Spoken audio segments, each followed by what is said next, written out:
Nandito naman tayo ngayon sa ating honest food review. May MSG o wala? Dala kayo na sarili niyong pagkain. Pag pangit. Titinga ako sa tigas. Pwede na pagtsagaan. Talagang pinakamasarap nila dito. Han, what can you say? Ang babalik-balik ka mo. Oo. Hindi pa ka makaget over sa lasa nung ano. You can enjoy it, lalo na sa mga couples like us. Tama ba? Will you be my girlfriend? Yes.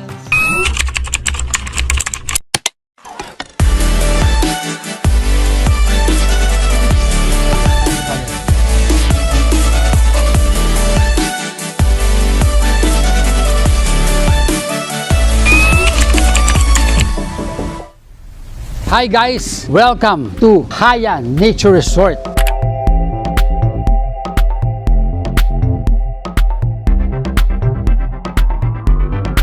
So let's go! I-tour natin ang Haya Resort. Hindi tayo mag-isa dahil sasamahan tayo ng isang front office nila. Jing! Yun! Ayan si Jing. Oh. Kita nyo naman, oh. Very accommodating, di ba? Hindi na tayo hinayaan mag-isa. So Jing, madalas ba itong resort nyo? Laging fully booked? Ganyan? Ano ba yung mga peak season dito? Bali, kapag long weekend po, then weekend, sir, almost fully booked po talaga kami lagi. Okay. So Jing yun, para sa mga bata yun, no? Yes po, sir. Bali, katatapos lang din po niya na-renovate, sir. So, gaano katagal ang work mo pag nasa front desk ka? Shifting yan, di ba? Yes po. 8 hours. So, kahit gabi meron? Yes po, sir. Until 10 p.m. po. Okay. Pero ang ganda na itong ginawa na to, ha? Ano bang theme nito? Ang theme po talaga ng resort, sir, is Serenity po talaga. Serenity. Yes. Para talagang tahimik na Para tahimik. tahimik po talaga. Okay. Relax po yung mga guests. Okay. Okay guys, nandito naman tayo ngayon sa ating honest food review. So tignan natin kung gaano kasarap ang food dito sa Haya Nature Resort. So meron tayong bulalo, fried chicken, crispy bagnet, tinapa. Ito hindi ko lang alam kung ano to. Beef salpikaw ba to? Basta tingnan natin beef. Basta ako, ang makukuha nyo lang sa akin is an honest review. Walang pakeme-keme. Lahat yan titikman natin. Pero guys, nakikiusap naman sana ako sa inyo. Sana naman paabutin nyo itong aking vlog ng 100 subs para naman makatanggap naman ako ng silver plate, di ba? Para matry ko naman. Parang feeling YouTuber na rin ako, di ba? So sana guys, subscribe lang po kayo and support this channel. Pero ngayon, ito na. Tignan natin kung may MSG o wala or dala kayo na sarili nyong pagkain. Tignan natin. Alam nyo naman ako, honest ako eh. Wala akong pinalalagpas, wala akong kinikeme-keme. Pag pangit, pangit. Pag masarap, masarap. Pag okay lang, okay lang. Ito na ang ating crispy bagnet. Crispy siya. Let's check it guys. Tingnan natin kung talagang masarap.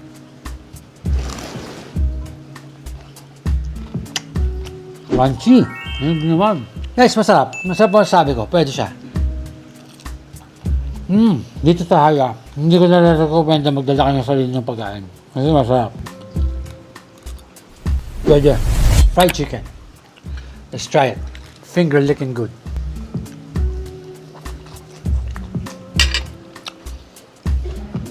Yung fried chicken, pwede na. Okay na. Hindi siya masama. Hindi rin siya sobrang okay. Pero pwede na.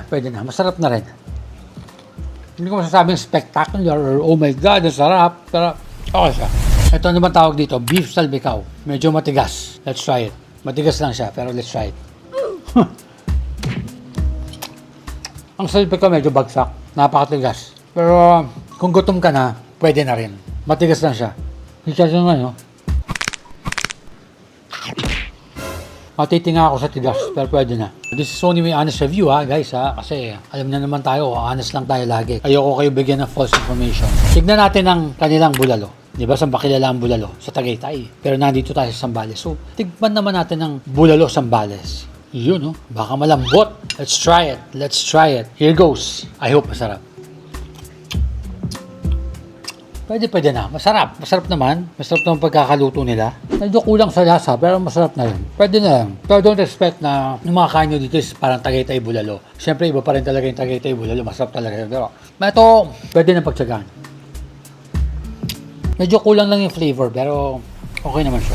So, ang last, tinapa. Lagyan natin ng suka. Hirap kumain natin na pa na walang suka eh. So, tignan natin.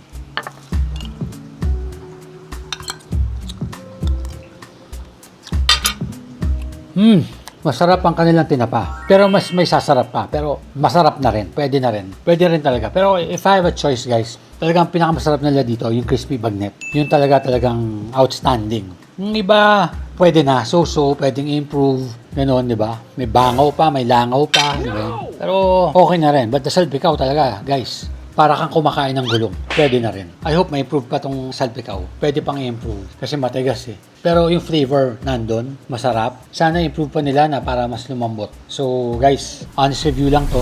Other than that, Han, what can you say? Hindi ka, Han. Hindi ka na, Han. Gusto ko pa try sa'yo yung yung salpikaw. Baka iba yung panlasa mo, baka umu-OA lang ako eh, di ba? Try it. You might like it. So makikita niyo sa mukha niya kung nasarap ano yun. Medyo matigas nga lang. It can be improved. Pero the lasa, It's the there. flavor is there. Sarapan ka naman. Okay na. Ulit-ulitin. If they will improve it. If they will improve it. So guys, ibig sabihin nun, hindi niya ulitin. Wala ko sinabi din po ulit yun, no? O papatikim naman natin ang ating crispy bagnet. Can you put bagoong, please? O Han, yan. Tikman mo ang bagoong.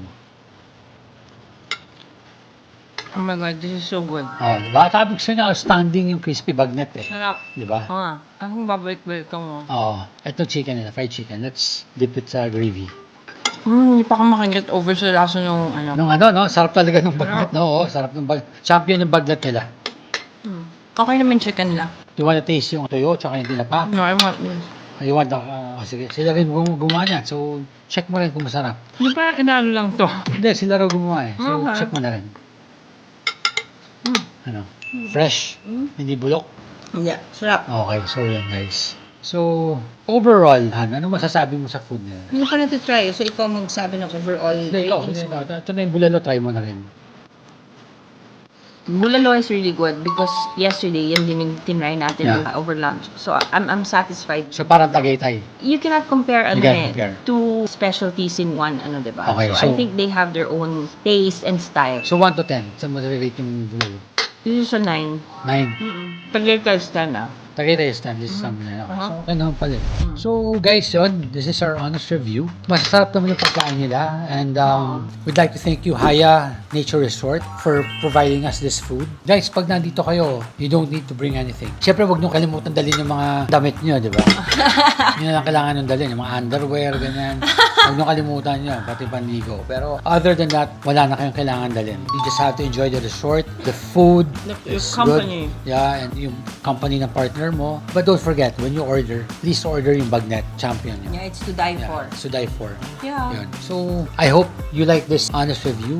So, please don't forget to like and subscribe. And sana guys, paabutin nyo naman kami ng 100,000 subscribers Yeah. para naman makatry na rin ako ng silver plate ba yun? Yeah, guys, please, we're doing our best. Para lang makaabot na doon. So, libre naman mag-subscribe. Don't worry. And pag makaabot tayo doon, mamimigay ako ng free na shoe. Ipaparaffle ko sa mga Wow! mga. Yes! So, yan na. May ano Yeah, na. 100,000 subscribers po. Ang ganda yung sapatos niya, grabe. Parang may collection siya ng isang museum. Kasi titigan lang niya, tapos yung isa one time, meron akong katerno, trivia lang. Nakita niya, oh may ganyan ako ah. Pagkita niya sa box, bago pa. Haha, tinitignan lang niya. Magaling talaga ako, pinapaalikabon na. Pero guys, yun, sana suporta lang. And kung nag-iisip kayo ng bakasyon, 3 hours and 40 minutes lang, nandito na kayo sa Botolan, Zambales. Haya Resort. It's a very, very nice resort. Worth it ng 3 hours and 45 minutes yung travel. Tapos ang ganda ng pool, may private pool, may beach, wala masyadong tao. So you guys, you can enjoy it, lalo na sa mga couples like us. Tama ba? Yeah. Will you be my girlfriend? Sa abangan ulit, hindi na. Hindi na. Nasagot Positive mo na. na, nasagot ko na. Okay. So, pero will you marry? Di pa? Dun sa vlog ko. Okay. Abangan nyo doon sa next vlog. Hindi naman. Sa mga next 10 or 20 vlogs. Aminin nyo namin. So, guys, see you soon. Please lang, like and subscribe. Parang awa nyo na po. Di ba? Para lang naman magkaroon kami ng silver plate. Galing po sa inyo yan. Maraming salamat po. So, guys, till I see you next time, see you. Bye! Bye-bye!